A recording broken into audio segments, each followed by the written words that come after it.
Bonjour et bienvenue sur la chaîne Spectaculaire. Je suis Sébastien et dans ce tout premier épisode, j'ai envie de vous partager l'histoire d'un parc qui me passionne et que la plupart des gens connaissent, le Puy du Fou. Je vous laisse donc avec le sommaire de cet épisode et je vous rappelle que grâce à l'option YouTube, vous pouvez choisir directement la partie qui vous intéresse, mais je vous invite quand même à rester tout au long de la vidéo. Allez, c'est parti!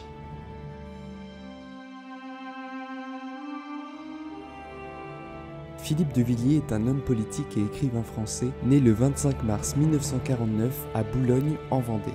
La politique a toujours eu une grande place dans sa vie. Il a fait ses études à Sciences Po et l'ENA. Bien sûr, ce qui va m'intéresser, ce n'est pas Philippe de Villiers, l'homme politique, mais Philippe de Villiers, le créateur du Puy du Fou.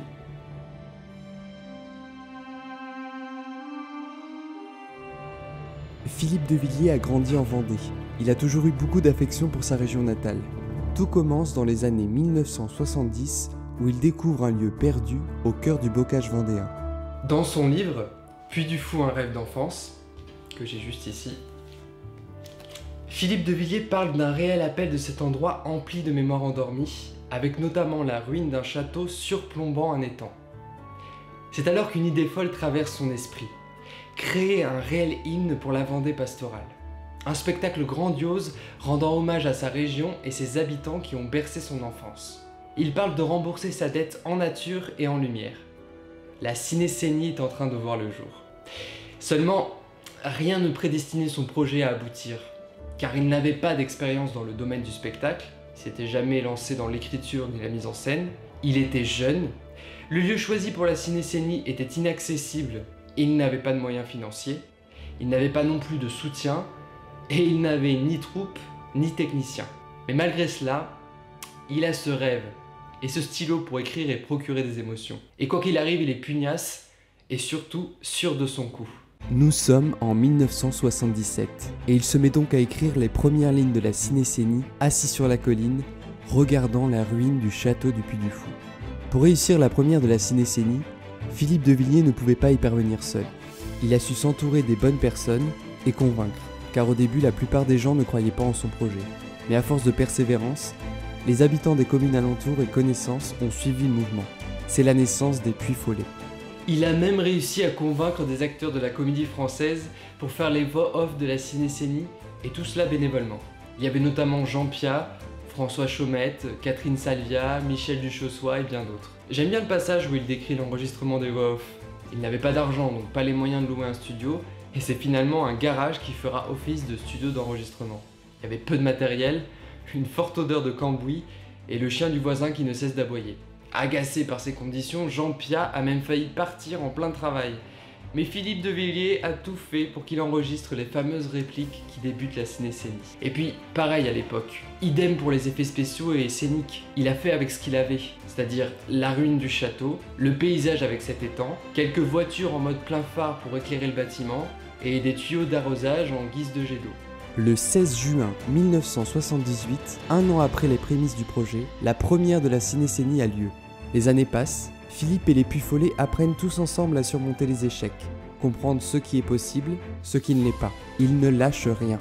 Puis le succès se fait, le bouche à oreille fonctionne, le public est nombreux et curieux de découvrir ce spectacle nocturne. La tribune et la scène s'agrandissent, les tableaux se multiplient et de nouveaux bénévoles rejoignent l'aventure. Victime de leur succès, un nouveau projet voit le jour, celui du Grand Parc. Mais qu'est-ce qui pousse Philippe de Villiers à créer le Grand Parc ? Il pouvait simplement se contenter de développer la cinécénie. Eh bien, il y a deux raisons à cela. La première, c'est que les spectateurs qui venaient voir la cinécénie le soir avaient aussi envie de visiter des choses la journée, mais la localisation du lieu trop isolé ne permettait pas cela. Il fallait donc envisager un parc avec des spectacles diurnes, c'est-à-dire en journée. La deuxième raison, qui a grandement accéléré la réalisation du parc, c'était le projet d'implantation d'Euro Disney en France. Et devinez qui est-ce qui a été en charge à l'époque du dossier ? Monsieur Philippe de Villiers. Il s'est alors dit qu'il allait miser sur l'histoire de France, mais qu'à l'inverse de Disney, il proposerait du spectacle vivant et non des attractions, de l'émotion pour toucher le cœur et l'âme et non de la sensation, et enfin, un parc pour toute la famille qui ne sépare pas d'un côté les enfants et de l'autre les adultes. Et c'est un pari tenu. car le Grand Parc qui se nommait le Grand Parcours a ouvert ses portes au printemps 1989, 3 ans avant l'ouverture d'Euro Disney. Plus tard, en 1998, ce sera la création de l'Académie Junior. Désormais, le Puy du Fou possède sa propre école de formation interne, ouverte aux jeunes bénévoles puy-folais. Elle forme les futurs artistes et techniciens du parc. Chaque année, s'ouvrent de nouvelles académies. Costumes, danse, dessin, enluminure, décors et accessoires, équitation, voltige équestre, photographie, vidéo, technique du spectacle, animalerie, fauconnerie, flamenco, attelage, etc. Plus récemment, en 2015, il y a eu l'ouverture de la Puy du Fou Academy, une école art et études destinée aux enfants de la petite section à la 5e. Les années passent et les propositions de spectacles dans le Grand Parc se multiplient, ce qui implique aux visiteurs de rester plus qu'une journée. Et c'est pourquoi 2007 marque la création du premier hôtel sur le thème gallo-romain. 2008, le Grand Parc fête ses 30 ans. Et ce sera le début de création de parcours scéniques qui viendront compléter l'offre des grands spectacles, comme à l'époque l'Odyssée du Puy du Fou, et puis plus récemment, le monde imaginaire de la Fontaine, la Renaissance du Château, les Amoureux de Verdun, le Mystère de la Pérouse, ou encore le Premier Royaume.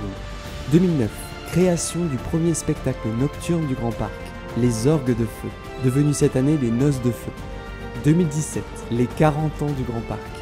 2020, construction du 6e hôtel Grand Siècle, d'une salle de congrès et la création des Noces de Feu.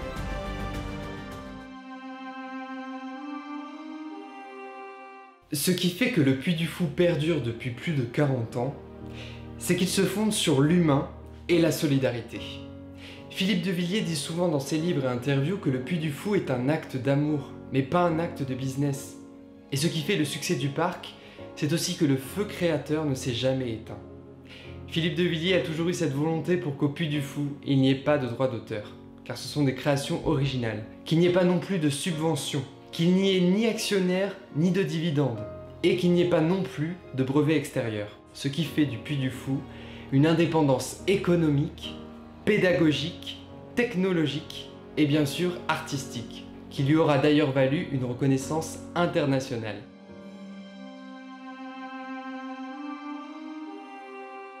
Le Puy du Fou, c'est pas moins de 13 récompenses reçues à travers le monde depuis 2012, avec notamment le prix du meilleur parc du monde, meilleur parc d'Europe, meilleure création mondiale pour les parcours spectacles et le dernier panache, meilleur événement européen pour la cinécénie, et bien sûr l'Oscar Hall of Fame Award qui a été également reçu par Walt Disney. Philippe de Villiers a été le premier Français à l'obtenir. Elle récompense la totalité de son œuvre. C'est fou de voir que la première reconnaissance est venue des États-Unis et non de la France, ce qui leur a donné une légitimité mondiale dans la grande famille des parcs à thème. Et puis bien sûr, je n'ai pas évoqué la création d'un parc en Espagne, El Sueño de Toledo, des créations à Efteling, un parc à thème aux Pays-Bas, avec le spectacle Rathling, et leur contrat avec l'Angleterre, la Chine, la Russie ou encore les États-Unis.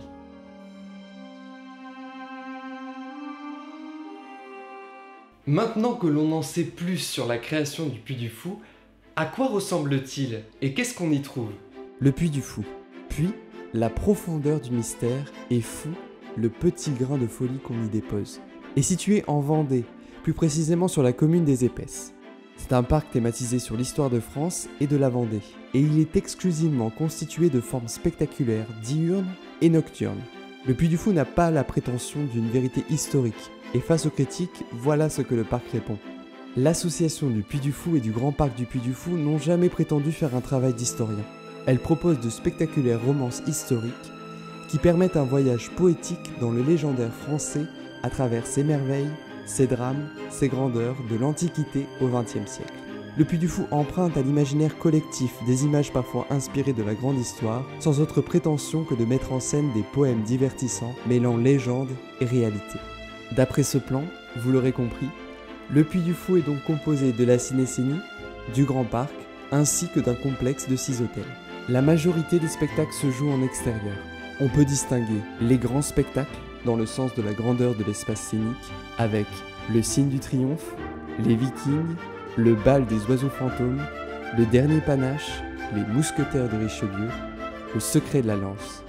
Les plus petits spectacles, le Grand Carillon, les Chevaliers de la Table Ronde, les Automates Musiciens et le Ballet des Sapeurs. Les parcours spectacles ou parcours scénographiés, la Renaissance du Château, le Premier Royaume, le Mystère de la Pérouse, les amoureux de Verdun et le monde imaginaire de La Fontaine. Et enfin, les grands spectacles nocturnes avec la cinécénie et les noces de feu. Au total, c'est 17 spectacles pour plus de 7h30 de show, sans évoquer les spectacles présents dans certains restaurants et autres événements. C'est également 55 hectares de forêt et verdure, ainsi que différents villages de plusieurs époques où l'on retrouve des métiers de l'artisanat. Et puis pour continuer avec les chiffres, en 2019, le Puy du Fou a accueilli plus de 2 300 000 visiteurs.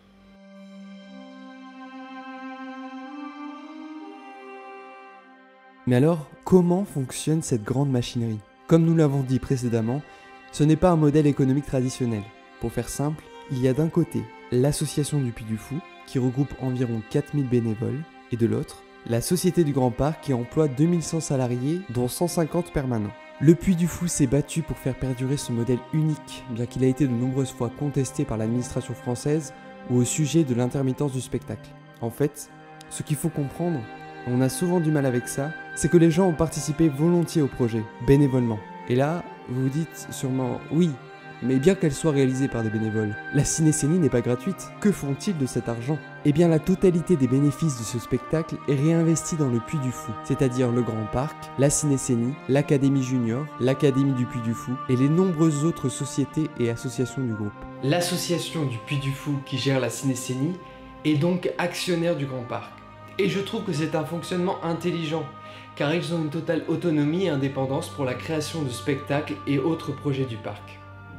Et contrairement à de nombreux parcs à thème, il n'y a pas d'argent public ou d'investisseurs qui peuvent influencer l'avenir du parc dans le but de privilégier le profit à la qualité des futures propositions. Enfin, le Puy du Fou a également une forte influence sur la Vendée et ses alentours, car elle crée indirectement de l'emploi pour le tourisme et les entreprises françaises, majoritairement locales, qui participent à la construction des nouveautés sur le parc.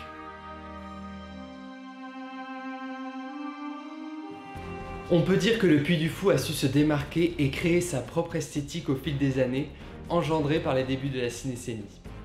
Les éléments que l'on retrouve dans chaque création sont les suivants. Des voix off enregistrées par de grands acteurs du théâtre et cinéma français, des musiques épiques dignes des plus grands films qui vous restent souvent dans la tête, et des effets spéciaux cinématographiques impressionnants à la pointe de la technologie. De plus, depuis quelques années, la communication du parc est très maîtrisée, esthétiquement parlant, avec de belles campagnes publicitaires pour promouvoir les nouveautés du parc. Mais alors, comment les équipes du Puy du Fou élaborent de nouvelles créations? Eh bien comme tout autre spectacle. Tout d'abord, c'est l'inspiration d'une époque, d'un personnage historique. Et ils vont mêler à la fois histoire réelle et imaginaire collectif. Puis ils passent à la scénarisation, qui se fait en alliant la source d'inspiration plus une façon de mettre en scène.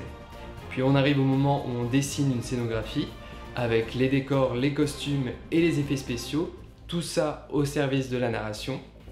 Et enfin, les plans précis pour la construction du lieu du spectacle, arrive le moment des répétitions dans les lieux, et parallèlement à ça, l'enregistrement de la musique et des voix du spectacle. Et il faut compter 3 à 5 ans pour l'élaboration d'un spectacle, parce qu'il crée tout de A à Z. Et par exemple, pour la cinécénie, ils ont carrément lancé le projet Néoptère avec la société Pixiel, qui est spécialisée dans les drones, pour créer ensemble une flotte aérienne de drones scéniques, propres au Puy du Fou, qui peuvent porter des éléments de décor et créer des chorégraphies dans le ciel.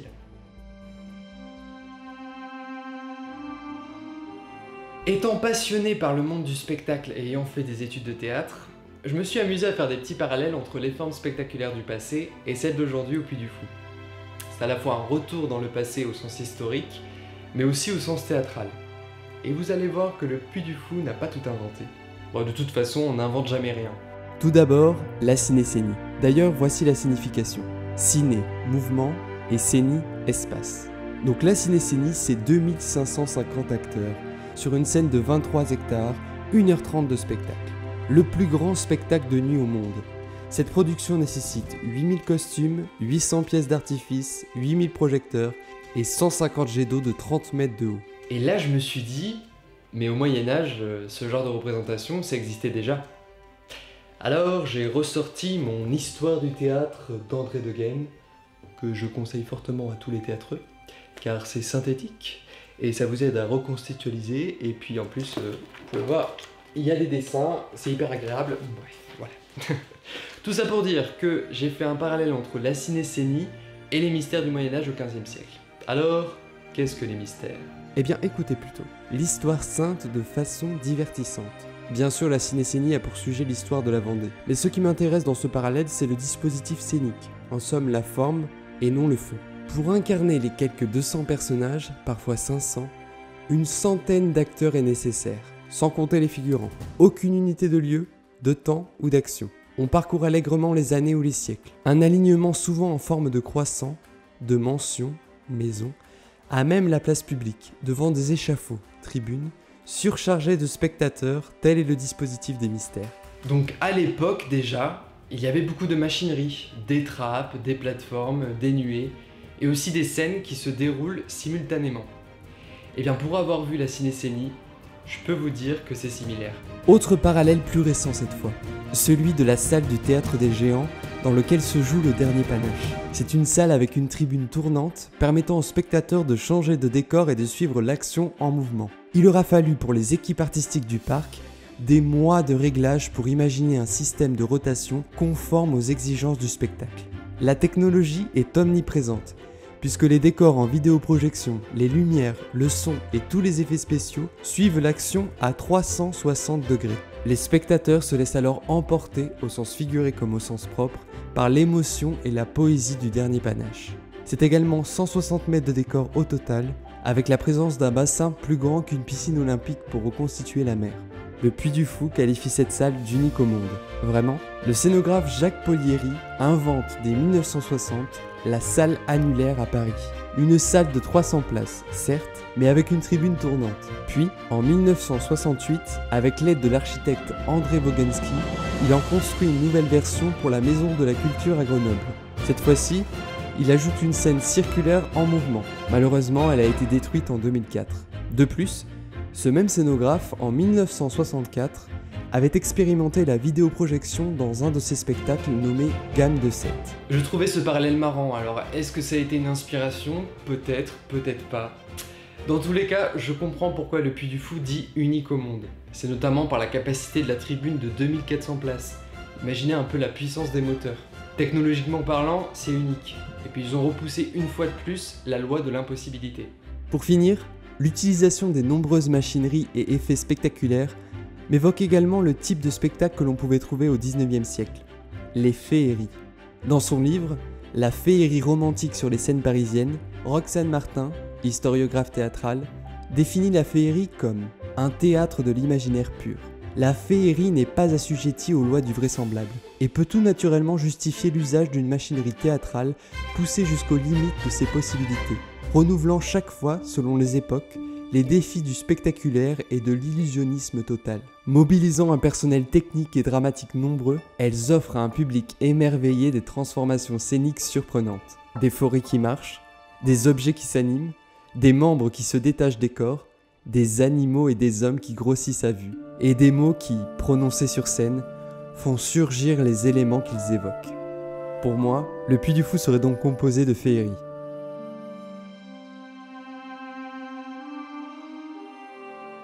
Ce que j'apprécie au Puy du Fou, en fait, c'est le renouvellement permanent. Ils n'attendent pas qu'un spectacle vieillisse, ils anticipent déjà l'amélioration et le renouveau de leur création. Et la cinécénie, ce qui est bien aussi, c'est qu'ils bénéficient également de nouveaux tableaux au fil des années. Bon, le Puy du Fou, c'est un véritable empire qui a été bâti au fil des années et qui repousse toujours les limites des technologies scéniques à chaque nouvelle création. Mais c'est également un microcosme, car toutes les équipes de création, que ce soit scénaristes, metteurs en scène, costumiers, techniciens ou encore artistes, sont internes au parc. Et pour la construction de salles ou de nouvelles scènes, ils font toujours appel à des entreprises françaises de la région. En ce qui me concerne, je suis allé 3 fois au Puy du Fou. Les 2 dernières années, c'était en 2009 et 2019, l'année dernière. Et en 10 ans d'écart, en fait, j'ai vraiment pu constater la différence et l'évolution. Alors bien sûr, il faut aimer le spectaculaire, mais croyez-moi, on se laisse vite prendre au jeu. Personnellement, dans les parcours, que ce soit le mystère de la Pérouse, les amoureux de Verdun ou encore le dernier royaume, je suis totalement immergé en fait. parce que ça propose une expérience hyper intéressante pour le spectateur qui devient acteur au fil des scènes en fait. J'ai adoré les décors et le travail fait sur l'ambiance sonore et la lumière. Et je sais qu'en 2019, j'avais aussi adoré l'Odyssée du Puy du Fou, qui racontait en fait l'histoire du parc. Et au niveau des spectacles, j'ai beaucoup aimé et été touché par l'histoire du Dernier Panache, qui est très impressionnant. Même si je suis pas fan des vidéoprojections, je trouve qu'il se rattrape avec des décors réels qu'il y a sur le plateau, et surtout le dispositif scénographique là, circulaire avec les tribunes qui tournent. On dirait vraiment un travelling de film tout au long du spectacle. Voilà. Et puis la musique bien sûr qui reste en tête du Dernier Panache, et aussi celle des Chevaliers de la Table Ronde, qui est tout le temps là, qui revient des semaines et des semaines après. Et dans ce parc, ce qui est agréable aussi, c'est qu'on est au cœur de la nature, que les spectacles sont en extérieur. Bon, bien sûr, s'il fait pas beau, c'est moins bien. Bref, tout ça pour dire que je ne suis pas vendéen, que j'aime le Puy du Fou. Et étant jeune, ça m'a beaucoup marqué. C'est des images qui sont restées gravées, en fait. Et ça m'a inspiré pour certains spectacles que je faisais quand j'étais petit devant ma famille. Mais ça, je vous en parlerai peut-être dans une autre vidéo.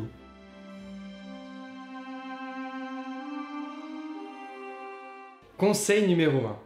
Venez 2 jours si vous pouvez, si vous le voulez, pour en profiter au maximum. Il y a quelques années, une journée pouvait suffire, mais actuellement, ce n'est plus le cas. Conseil numéro 2. Si vous souhaitez voir la cinécénie qui se joue l'été et qui n'est pas compris dans la visite du Grand Parc, je vous conseille de réserver bien 1 an à l'avance, car ça part très vite. Mais rassurez-vous, si c'est complet, vous aurez quand même le droit aux Noces de Feu, qui est le spectacle nocturne qui se joue dans le Grand Parc. Conseil numéro 3. Ne passez pas à côté des parcours spectacles, car ça vaut vraiment le coup, et ça permet de s'occuper entre les grands spectacles si vous n'avez pas pu y accéder. Et c'est valable aussi quand il pleut, c'est couvert donc vous serez à l'abri. C'est en continu, mais surveillez bien les créneaux horaires. Conseil numéro 4, organisez-vous. C'est comme dans la vie, pour en profiter au maximum, il faut s'organiser. Le programme est fait au jour le jour. C'est un parc qui est très bien géré car ils peuvent ajouter des séances si vous tombez sur un jour de forte affluence. D'ailleurs, je vous invite à consulter le calendrier qui est sur leur site. Conseil numéro 5. Ça va de soi, prenez un plan dès votre entrée au parc ou téléchargez l'application qui permet d'avoir un aperçu sur les horaires des spectacles. Conseil numéro 6. Venez en avance par rapport à l'horaire indiqué, car vous risquez de ne pas avoir de place. Conseil numéro 7. Profitez-en pour découvrir les alentours. La Vendée est une très belle région avec de beaux paysages. On y mange bien et la côte atlantique en voiture n'est pas si loin. Le Grand Parc est ouvert d'avril à septembre.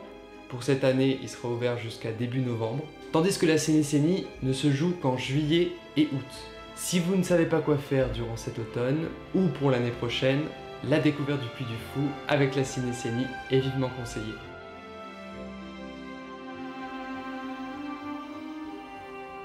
Ce que je retiens avec cette histoire du Puy du Fou, c'est que quoi qu'il arrive, quand on veut vraiment quelque chose, tout est possible. Qu'il faut savoir s'entourer des bonnes personnes, écouter son cœur et croire à 1000% en son projet. Ce destin est incroyable, car tout est parti d'un lieu endormi, empli d'histoire, de mémoire, et tout cela a refait surface grâce au rêve d'un homme qui n'a rien lâché. Cela montre également qu'avec peu au départ, on peut faire énormément. Philippe et ses alliés n'y connaissaient rien au monde du spectacle et au parc à thème.